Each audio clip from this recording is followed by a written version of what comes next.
Hey guys, welcome back. It's 876 Invest. My name is Schaunn-Anthony Thomas. I'm joined by Henel, Vidal, and today we're just gonna try and break down the JFP prospectus a little bit. Alright, so JFP is seeking to raise $280 million on the market by selling 280 million shares at $1 per share. 140 million of these shares, or half of them, will be newly created shares for the purpose of the IPO, and the other half will be shares from the selling shareholder. Both sets of shares are going to be sold at $1 per share because, of course, all shares in a company rank equal, so one should not value more than the other.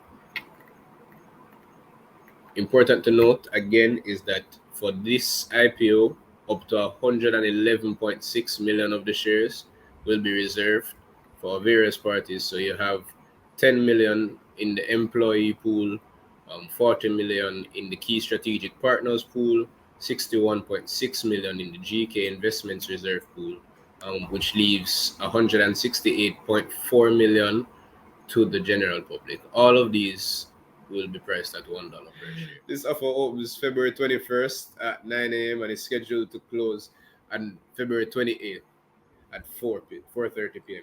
But you know how these IPOs go. We always treat the opening date like the closing date. We never wait until the last minute.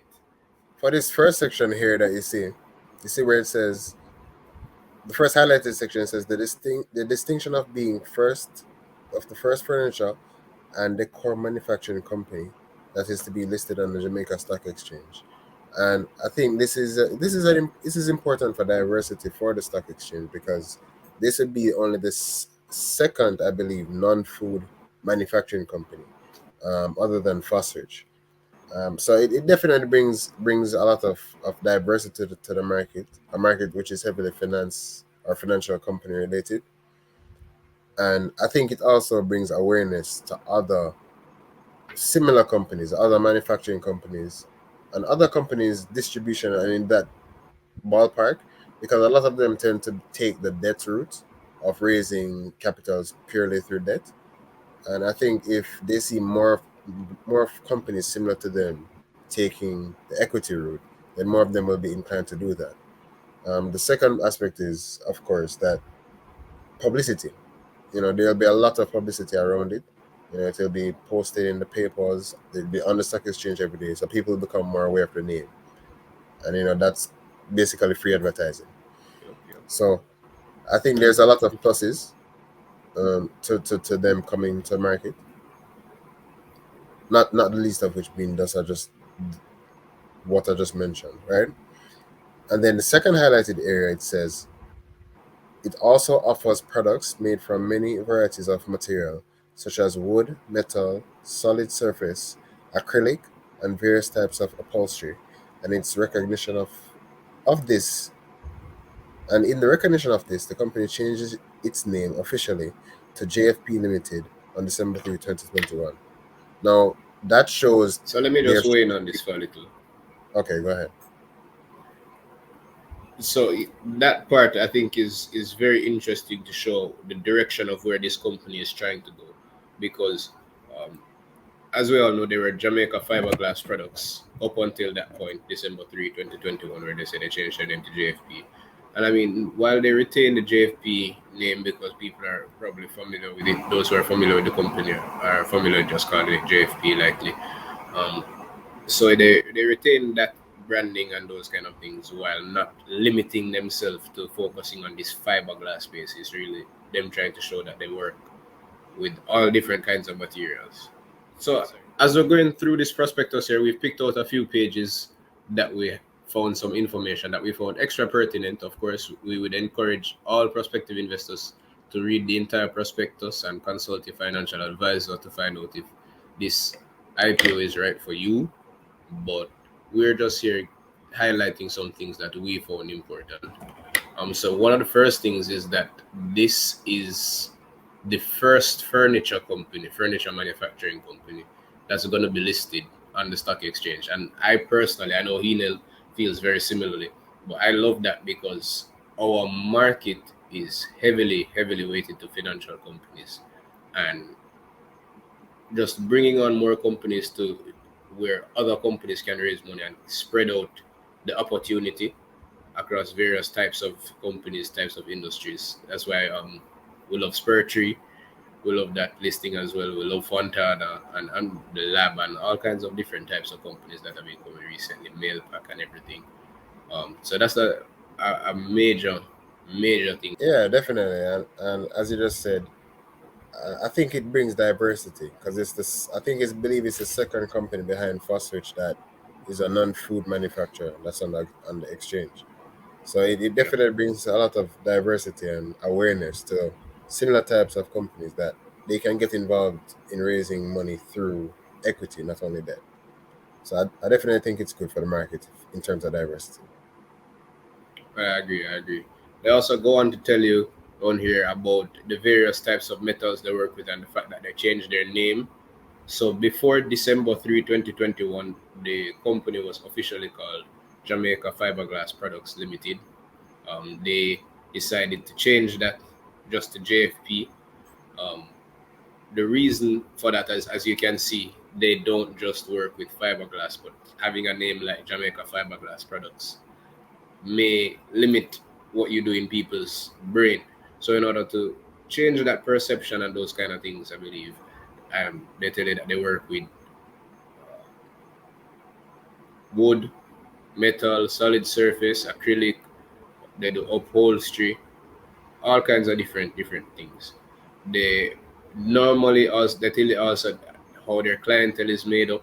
For the most part, they do office furnishings, hotel furnishings, restaurant furnishings, schools, POS items like gondolas, like when you're building up the places where you're gonna store your point of sale machine and those kind of things. And they have a lot of contracts with some very large companies as well that we use all the time.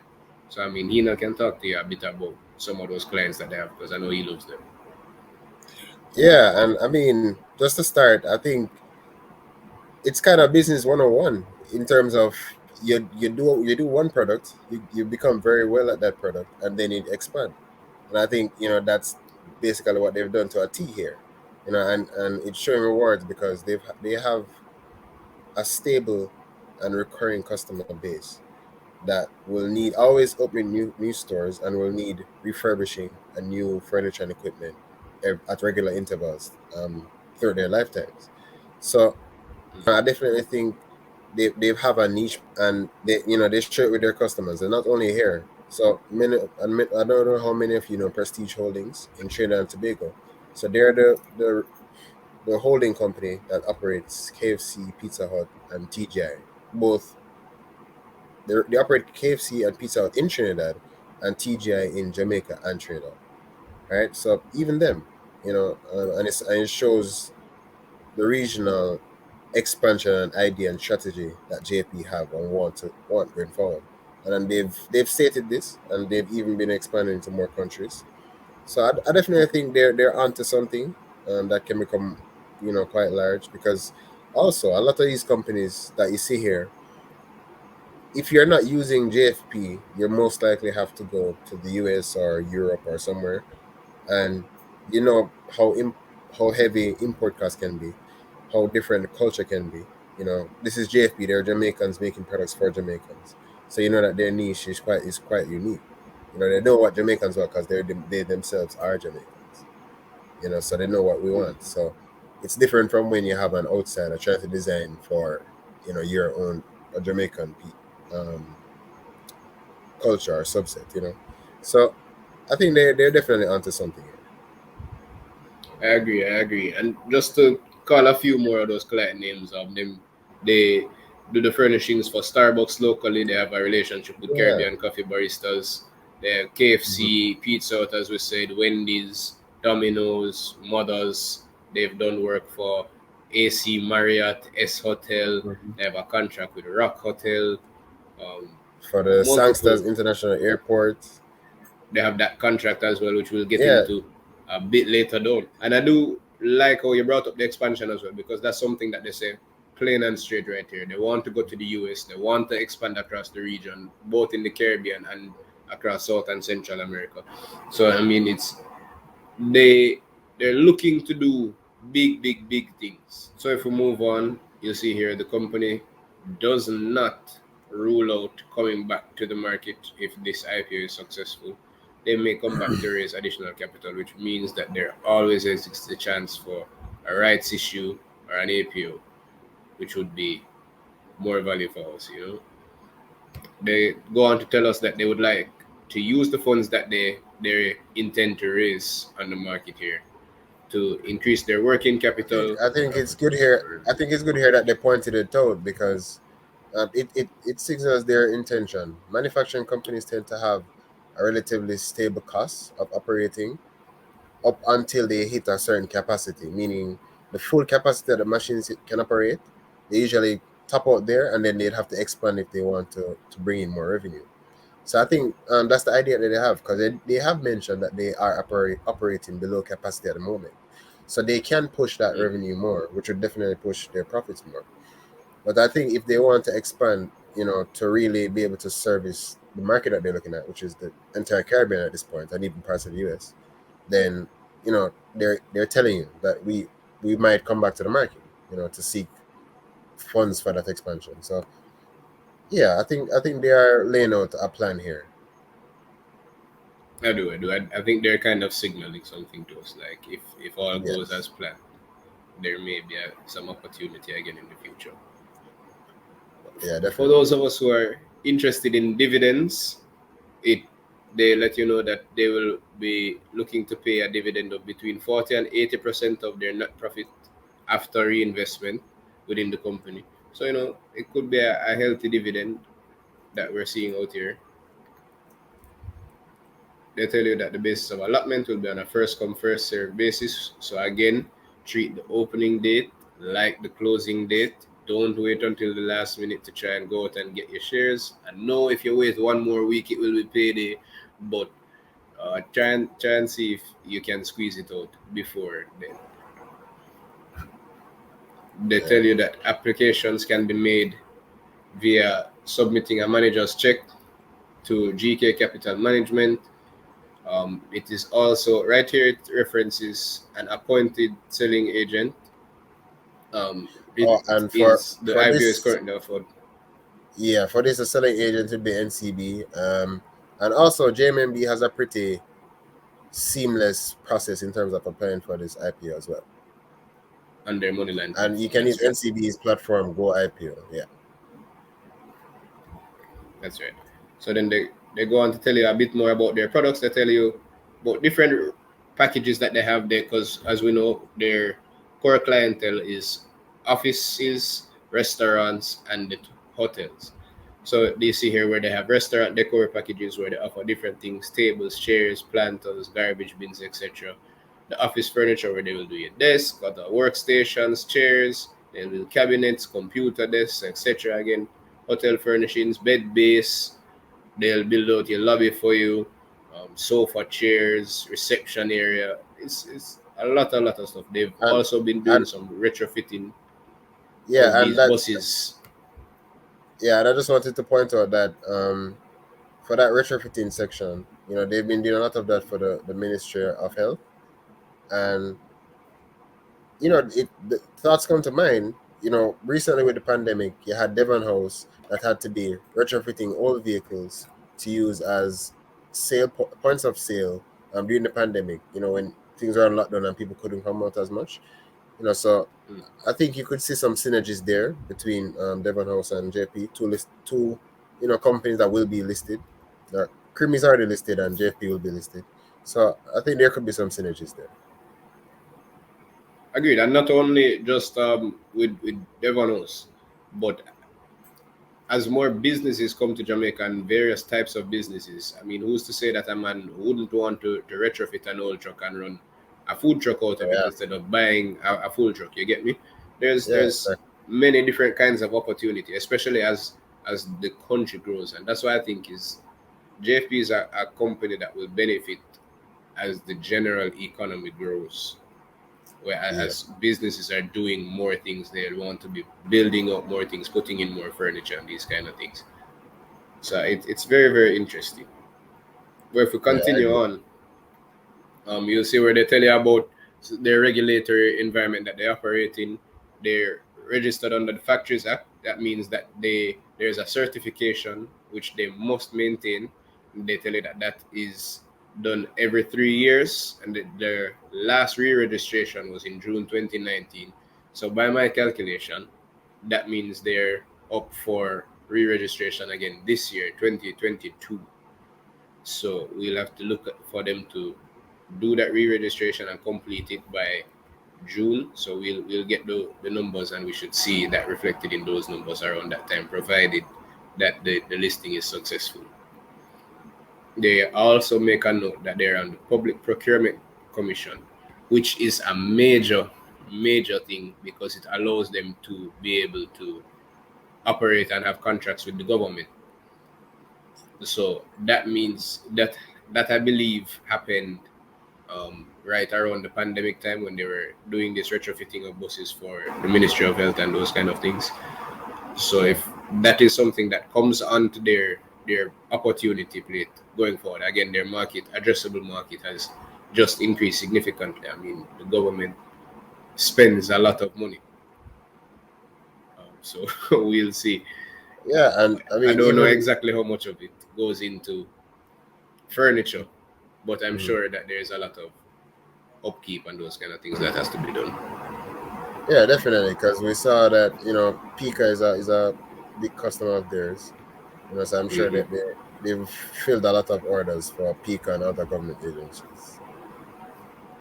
Agreed, agreed. Now, this is an interesting little transaction over here that I am going to let Henel talk about a bit more because he loves it so much. It's very interesting for him. So what has happened here is that the property on which JFP has operated has been transferred to JF Property Investments Limited, and their share ownership in JFP, so JFP Property Investment Limited, share ownership in JFP will be sold to the market. So you can kind of think of this as a transaction where the owners are shifting strategically their assets, right? Because JFP Property Investments Limited is owned by the three principals.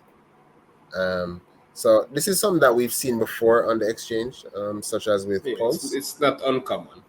It's not uncommon because it has occurred with Pulse where the property was transferred from the owner Kingsley Cooper to Pulse Investments, and then there was some redistribution of capital.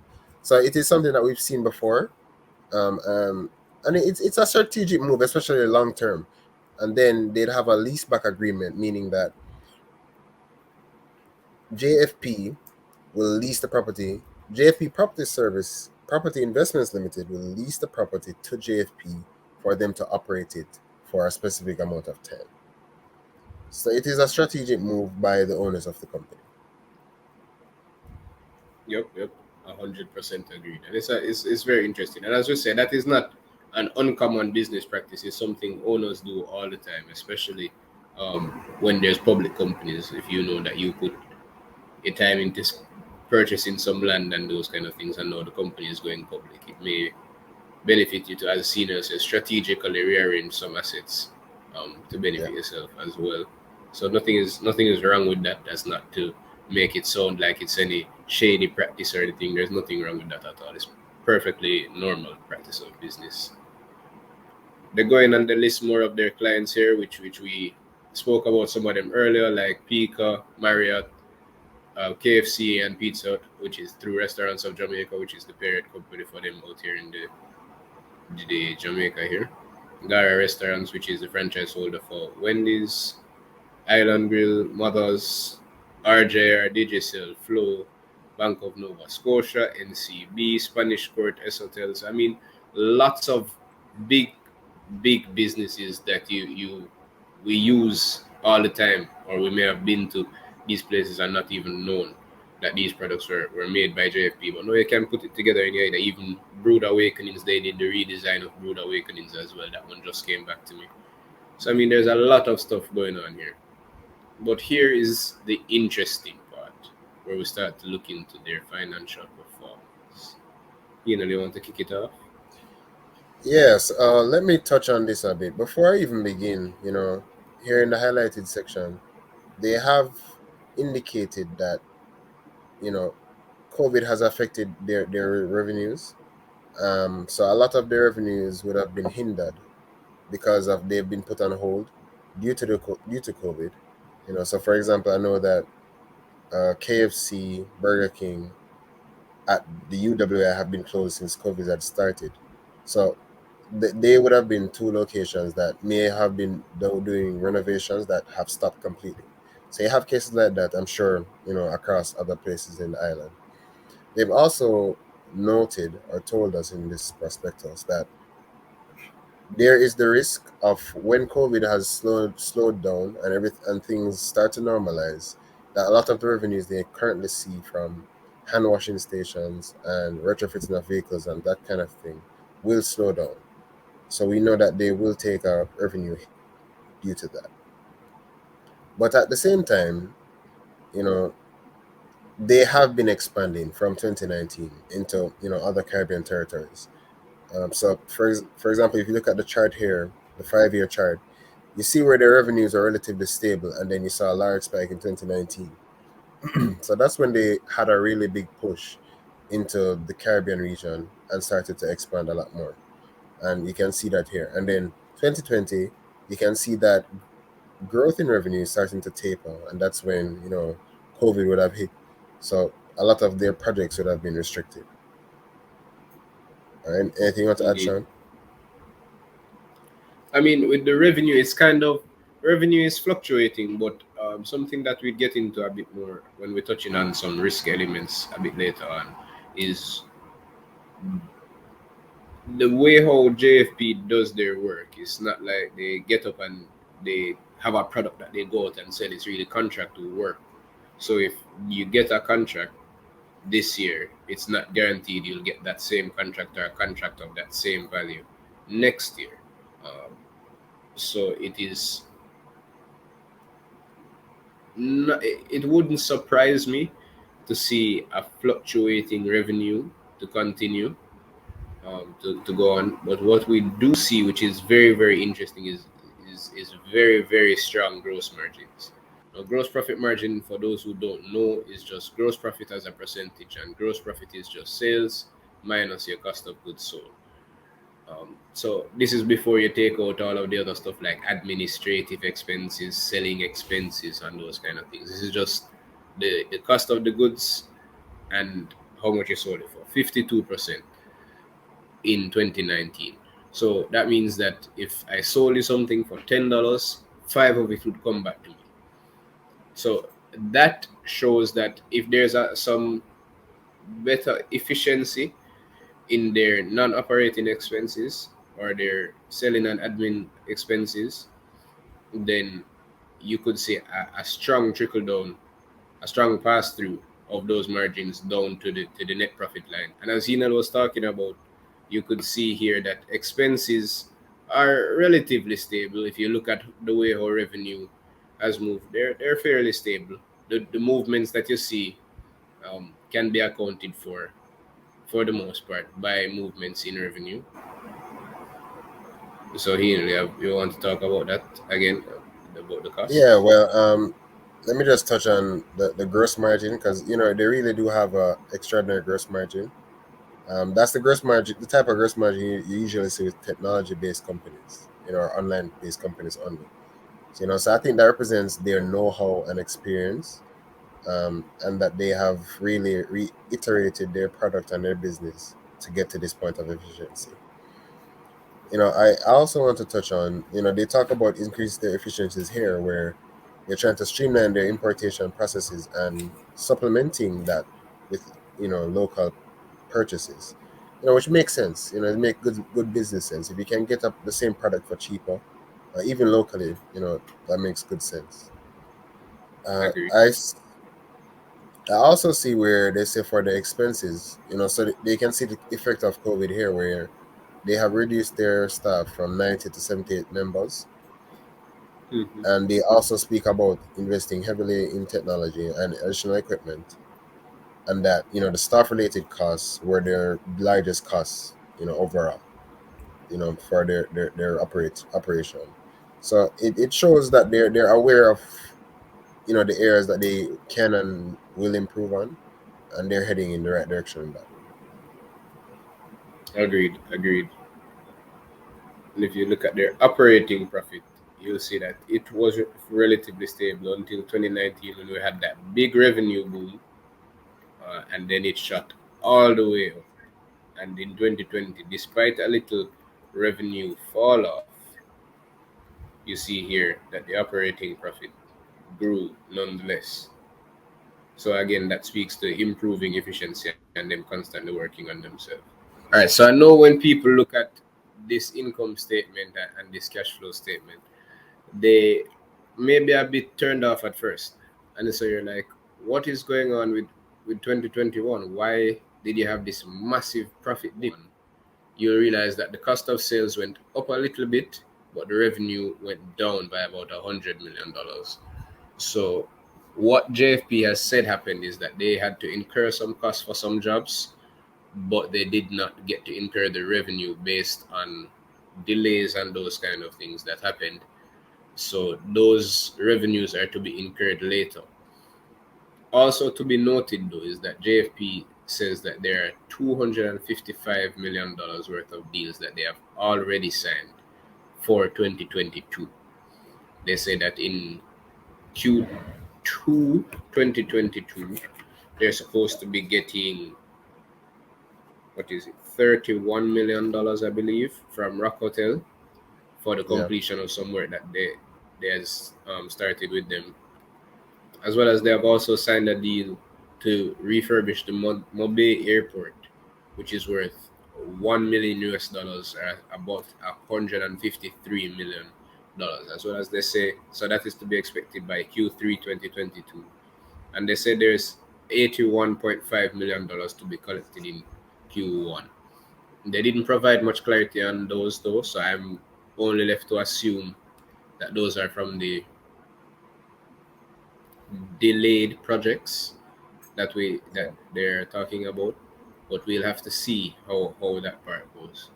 But that seems to be a very strong pipeline, because if those are just three deals, mhm. or two deals that we know about and some other revenue collections, then it would be very interesting to see what their other projects look like if they're able to do other projects during this time, and then what that could look like going forward. Yeah, and these contracts, I don't, it doesn't represent the entirety of the business that they'll do in 2022, because it wouldn't have included just normal business cycles, people that need new furniture, throughout 2022, and other business that they will seek out in other territories. So, I think it's a strong business pipeline. Agreed, agreed. The last thing I want to touch on before we get out is the different risks that come with this type of business. So Henel and I are gonna expound on a few that we think. I mean, they go into a few generally: the market risk, operational risk. They do some exporting, but there is some FX risk because they do have to import some of their raw materials as well. So those kind of things. But I think one of the major risks is what we touched on earlier. Their revenues are project based, so you know it's heavily dependent on the economic environment and the want and need of major clients, because of course they're selling to other business or government as their customer. So it will depend heavily on environmental conditions, just like when COVID. Companies, if companies can realize that they can cut costs somewhere, and say they look at something as new furniture, they will probably cut those costs first before they cut, say, staff, or some other plans that they have in their pipeline. And just like a lot of other project-based companies, whether it be construction or an agency, you know they their real product is their reputation. So JFP, I think, has been able to survive this long because of their reputation, and their clients, really have a liking to them and their product and what they offer it at the price they operate at, and the convenience as well. So I think the variability of it will be, a big a major risk factor, because it will depend heavily on interest rates, import duty fees, all of those fees that you can imagine. It will weigh heavily on them. Inflation, because as you can see now, with the rate of inflation going on now, it's going to hit them hard. Because a lot of their products, raw materials, are imported from the US. Mhm. So it will definitely hit them hard, and then import duties and all that. So I think that's a major risk. But I think beyond that, it is a very promising aspect of the company, and the IPO overall, because it shows that we can have companies homegrown. It's fully locally owned and grown, existing from 1985, so about 37 years now, and they've grown it to this point. you know. So I really do think there's risk there, but long term that there is real opportunity there as well. Agreed that I definitely think that there is some opportunity, a lot of opportunity over the long term. As I said, I believe that JFP is a company that, as the economy grows, you'll see JFP grow. Um, Yeah, it and is. Mhm. Go yeah, go ahead. ahead. No, go ahead. No, you're fine. Yeah, so I was just saying that as especially as the economy opens back up, the opportunities are limitless. You're looking at events, say for example the stadiums, renovating stadiums, that kind of thing. Parties, what kind of things they can do for parties, such as what they've done, hand washing stations and a lot of those COVID testing booths. They can implement some of those in restaurants, call centers. Like the list is endless. Of the possibilities that they can create and the products that they can create, and they've positioned themselves to be a company that is nimble and looking, to offer a variety, of what customers want. So yeah, that's my view of it so far. Agreed. Agreed. These numbers are kind of scary. I'm not gonna lie to you. But if I am to take the company at their word, then 2022 and beyond is looking very, very strong. Because there is also, as they mentioned, there's also about 7,500 hotel rooms that are supposed to be built in Jamaica over the next 2 years. And Yeah.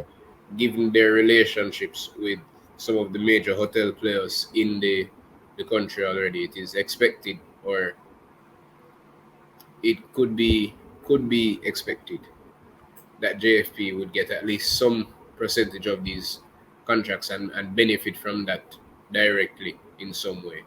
So it's a strong pipeline, even though these 2021 numbers look scary. I do want to see some more and make me feel more comfortable. But what they say makes sense to me. But I am going to look at it and make sure that I'm following up very keenly on that. But I do like the company and the opportunity that it presents to the market. Yeah, same. I agree. All right. All right. You have anything else to say? Um, I just think everyone make sure you go for the prospectus. I know the numbers can look scary, this big number, but as you can see here in the payables, as it's been highlighted, the money has been put to work. So it's not that all the revenues and everything has dried up and the company is going under. No, the money has been put to work, and it's just a very unique business position that they're in right now. I don't think they're struggling at all, and I think they will be fine going forward. 100% agree. And so, guys, so remember, read the prospectus on your own time. Consult with your financial advisor before making any decisions. This has been Schaunn-Anthony Thomas and Henel Vidal from 876 Invest. Remember to like, share, subscribe.